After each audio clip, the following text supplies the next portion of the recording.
Welcome to Your Strata Property, the podcast for property owners looking for reliable, accurate, and bite-sized information from an experienced and authoritative source.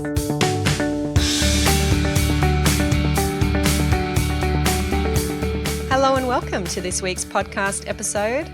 I'm Amanda Farmer and I have with me today Rena Van Alst from Strata Central. Hey there, Rena. Hi, Amanda. How are you going? I'm doing well. I am looking forward to our chat. It's been a few weeks. No doubt you have experienced many challenges and hopefully a couple of wins in that time. Let's jump in to your chosen challenge for this week. Hit us, Rena. What's been challenging you? Well, with the environment that we're talking about in relation to hackers and, Optus and Medibank, we had one of our engineers who was hacked recently. It actually transpires that someone had hacked into his email account and asked us to change the bank account details of the invoice. Now, the way that it was written, it was, as I said, it was from the same email address, the same style of writing. So, sometimes when people, you get a different email from someone else, you think, hang on, it doesn't sound like that person. The way he wrote, obviously the hacker had seen how he'd previously communicated, so therefore he was able, or she was able to copy exactly what had been done. So then I thought, oh, that's strange. So then I sent that to our accounts manager. We actually had the invoice on the hub and it had been approved, and I had to sort of basically stop the invoice from being approved. Went back and said, can you please, make sure that you change the bank account details. We wrote back to the engineer saying, thank you for letting us know. It's been approved, but it hadn't left the account yet. So we've made the changes and we're arranging payment. And so I would say about maybe 2 weeks later, we received an invoice from the engineer saying, I haven't been paid. And I'm thinking, that's strange because I do recall seeing it on the hub and everything like that. It had come through the banking. And I said, we've already, you approved it, you paid it. You told us that you had a new bank account, we'd stopped it. And he said to me, oh no, I've been hacked. Anyway, and so now, since that time, his wife rang and sort of got really angry and sort of started screaming at me and saying, you need to pay this invoice again. And the committee have said, well, we don't believe that we need to pay it again because it was paid under the assumption that the email came from the person who had sent the invoice, which was his email address exactly. There wasn't any. Sometimes with hackers, I think we've been told, and you can see it, there might be, like a slight difference in the address. It could be a missing letter. And anyway, he wants us to now pay it again, and we're saying, the Owners Corporation is saying no, and I'm actually saying to him, well, can you provide legislation that provides the proof that you're entitled to be paid again? And of course, he says, well, I don't have to do that. It's up to you. You've got to pay the invoice again. So that's where we're at the moment, Amanda. We're a bit of an impasse. So have you had any issues or experience, Amanda, with any clients that have come to you about these types of things? No, I haven't. Not yet. I'm sure it's coming. Just to clarify, you've said that the invoice was on the portal. Your committee was about to approve it. You then got contacted by the engineer who said, don't pay it. We've changed our bank details. These are the new bank details. You then upload the new bank details, approve the payment of the invoice to the new bank account, and it turns out that is the hacker's account that they have set up to receive the funds. That's correct, Amanda. Look, I find it difficult to understand why this would be the Owners Corporation's problem, let's say, to put it bluntly. I would hope that this contractor is insured for this kind of event, and it's a good reminder to all of us to make sure we have this kind of insurance, because if we are hacked, if we are the subject of cyber fraud, which is what this is, then indeed our clients are not to know and maybe paying money to the wrong account through no fault of their own. And if we want to get our money, hopefully there's a policy of insurance we can claim on. Yeah, exactly, man. I mean, many years ago, I remember I chose the wrong bank account details when I was making a personal payment. The person had changed company names and I chose the old company name rather than the new one. And then I realised when I was told that they hadn't received the payment, then I realised, oops, I've chosen the wrong one. And the money went into someone else's account, which obviously then I could not retrieve. So even if you make a legitimate mistake and the person has profited by your mistake, then the bank really at the time said to me they had no recourse to make that person pay it back. And that's sort of a legitimate mistake as opposed to a cyber incident, as you've said, which has been the hacking thing. So I think the committee will be happy, Amanda, to hear that. I mean, that was always our position, but we just wanted to make sure that we were on the right track. Look, I think you're on the right track. If it's something that is pressed, then indeed seek some legal advice on the point. But I would be surprised. Do let me know. I'd be surprised if the onus is on the owners corporation to pay that amount again. Something for us all to be aware of. There's a lot going on at the moment in that respect, isn't there? I don't want to say too much more than that.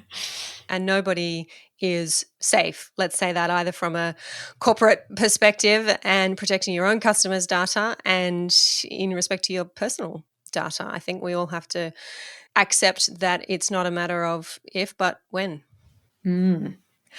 My challenge for this week comes from a listener who has posted a question under one of our past podcast chats, Rena, over on the website.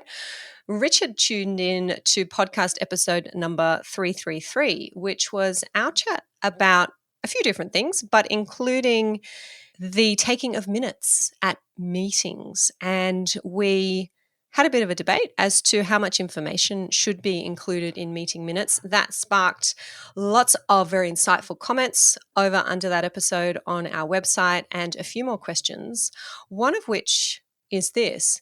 Richard has asked, what do you think of general meeting minutes which record that the diagram annexed to the minutes relative to an air conditioning installation in this example is actually different to the diagram that was circulated as part of the notice of meeting?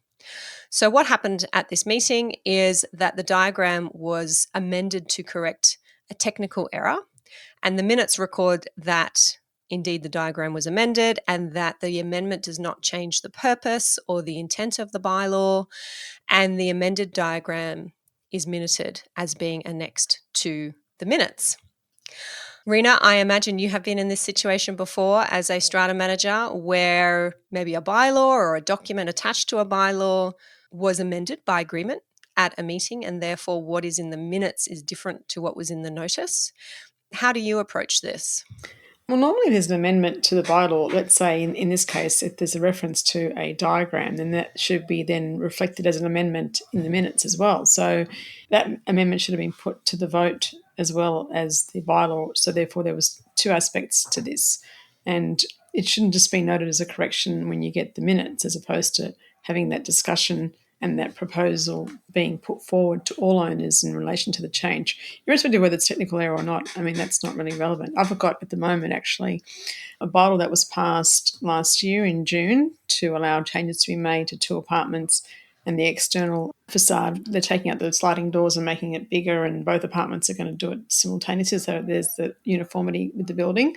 That was then approved by council, but since that time there's downpipes that have been discovered where some drainage goes into that. Therefore those plans now don't apply to that bylaw, and now we're actually having another meeting to actually resolve by special resolution to amend those plans so that the plans that were applicable for the bylaw last year are no longer applicable now, and therefore we're going to have to change the plans that were annexed to the original bylaw. So, yeah, I mean, if I'm understanding it correctly, Amanda, that should have been put to the meeting. If there was any technical issues relating to the diagram, they should have been put forward, and that should have been all been minuted as part of the resolution when it came to the bylaw. And so that the lawyer would be asking when they're doing the consolidation for a copy of the agenda and the minutes, and I would hope that they would also pick that up. Yeah, it's a good point. That's an important distinction you're making there, Rena. It's not entirely clear from Richard's comment here whether owners were surprised by this amendment when they received the minutes or whether this amendment was actually discussed in the meeting. So I do agree with you. If there is going to be an amendment to a motion or the terms of a bylaw or a document annexed to a bylaw, then that amendment should be put to the meeting to vote on. And then if the amendment is accepted, then the amended form of the motion or the bylaw with the amended diagram is then voted on. That is indeed the correct way to go about it. I'm not sure that's what happened in Richard's building, and therein lies the benefit of detailed meeting minutes. Yeah. It's always the case too, like when these things happen, Amanda, and people at the time don't think much of it, but later on if something does happen, or someone's not happy with something, or another owner buys it and changes it, or whatever may be the case, that's when you find, the minutes are really important. Or if you're an ANCAT, that's definitely somewhere you'll find how you minute things is really important. So I think sometimes people don't realise that. They think, they're just minutes, or they don't take, even signing minutes. I mean, people don't sign minutes, and that's something I really find strange where, the chairperson doesn't sign it. I mean, even now electronically, we always ask the chairperson to send us a signed copy of the minutes, because before, when you're at a physical meeting, you get them just to, sign the minutes there and then. But now, obviously, when meetings are held by Zoom, it's a bit harder. But, you have to sign your minutes. I mean, again, if it ever goes to NCAT or court or anything, the first thing that they're going to ask for is signed minutes. And I remember years ago at my previous work where a manager had left, and he was the chairperson at a number of meetings when a court case arose, and we had to basically get those minutes to him and get him to sign them, because the lawyers on both sides wanted signed minutes. So, another sort of thing that gets forgotten, I think, when it comes to minutes. Yeah, interesting. And at the very least, if not signed minutes, which I appreciate may be difficult in our modern age as things are getting flicked back and forth over email, people don't have printers, scanners, the ability to insert electronic signatures perhaps. For our strata managers, I think at the very least it's incredibly important to have a clear written instruction from the secretary, is really the correct person, approving the minutes. Because I know most strata managers who are attending meetings will draft the minutes of the meeting. I know some strata managers who then simply issue the minutes, saying, these are the minutes, everybody, without seeking that instruction from the committee or the secretary in particular. But I know other strata managers who do make a point of doing that, and it's so important for your own protection as a professional, and should the minutes be questioned, to have at least that email from the committee or the secretary saying, yep, the minutes are right, they're good to circulate. And indeed, at the next meeting, there is a motion put to everyone present at the meeting to resolve to adopt the minutes of the past meeting. I think also in this case, Amanda, perhaps, even if the secretary was provided with a copy of the minutes before they were disseminated, they may not be aware of the requirement to minute amendments and the way that amendments should be minuted. So as a layperson, the secretary may not be aware that that's what should have happened if it hadn't been provided in draft form. So, it's another consideration. I think as lay people, they obviously would rely on strata managers to provide that expertise in relation to minute taking. Yep, lots to think about there. More on the plates of our strata managers and our committee members. What's your win for this week, Rena? Well, my win for this week, Amanda, has been 2 recent AGMs for buildings that are actually small. One thing is 6 lots and one is 9 lots, where both buildings raised special levies in excess of 120,000 just without any dissension. So it was really quite surprising that some people, I think some buildings are taking their obligations to repair and maintain common property quite seriously. And also realising that, if you do this drip feed sort of way of trying to raise levies when there's clearly so many outstanding issues, in this case one was a roof replacement or, repair perhaps. The other one, when obviously they didn't have enough money when we took them over. So we've been, obviously we doubled their normal levies, and then we put on, I think, 2 special levies, and they said, no, we need an extra instalment of another 30,000. And I'm thinking, wow, this is good. And then another building, I just did draft budget, and I did, I thought, they're going to probably say no, because I increased, their last quarter, their levies by 100,000. So it's a lot of money for a scheme of 9 lots. And I thought, they won't take. And then another special levy was required, and I said, maybe half that amount. They said, no, double that. And I'm thinking, okay. And at the meeting, there was not one person that dissented, and I'm thinking, because people could see that the work was needed, but you always have people that don't want to pay even though they know that work is needed, and it's the first time I've come away thinking, wow, like that was easy compared to having to really explain to owners, why they needed to raise extra money, and also these levies are just. The special levy is only due, I think, a month after the regular levy, so it wasn't as if there's a long time in between the payments. But I think people are realising. I know obviously this doesn't apply in all schemes, but it was just refreshing to see that some of the issues that are being raised, I think, in different forums, like if you can't pay for it, don't own it, which I think Michael Teys mentioned on your podcast recently, Amanda, which was music to many of our strata managers' ears. Then it's just, I think, seeing that sort of play out in meetings is really a wonderful experience for a strata manager. Yeah, that is great to hear. And I have my own example of having a similar experience recently, which I'll share. Before I do, though, I do want to point out to our listeners that for once, that is not my dog, barking in the background. Rena Van Alst, do you have a dog? No. I thought it was your dog, Amanda. Nope. Let me just take my... Can you hear a dog barking? Yeah, I thought it was your dog. There's a dog in... Okay, Amanda, when I pull these out, I don't hear a dog. Oh, hang on. No, I can hear it now. Must be outside. Sorry, everybody. Yeah, I don't have a dog, but there's a dog in the vicinity. Oh, that's a shame. I thought maybe hell had frozen over or there were pigs flying outside your window and Rena got a dog. See, with the earphones, I just can't. I thought, oh, that must be Amanda's because, I just Yeah, goes, everyone does. That's why I had to point it out. So it's not my fault this time. sorry, listeners. It's my environment. All good. All listeners welcome, including of the canine variety. Now, yes, at my AGM this year, we had an increase in levies, as I have to say we do most years, and it was significant. We're looking at replacing our lift in a couple of years' time. We don't want to be facing a special levy or needing a strata loan at that stage. So the committee had looked at the budget and there was, I think it was about 80 grand extra going to the Capital Works Fund, saving towards that lift replacement. And a couple of committee members were cautious about that, a little bit anxious that it wouldn't be supported. And the same as your experience, Rena, it went through unanimous approval, no questions asked. Of course, we explained the budget and explained what the additional amount was for, and everybody understood, accepted, and approved it. So indeed, refreshing, and I hope this is a sign of the future attitude that some, if not most, of our strata lot owners are going to have towards their corporate responsibilities, another term used by Michael Teys when we spoke about this topic. Well, actually, Amanda, I didn't even have to explain anything. I just said, anyone have any questions about the budget or the levies? And I won't ask anything. So I think it was even easier than your experience. I didn't have to even explain anything, which is, again, I think a sign that people are looking at, they looked at the financials, that they could see that we had expended so much money this year in the capital fund that we had not foreseen.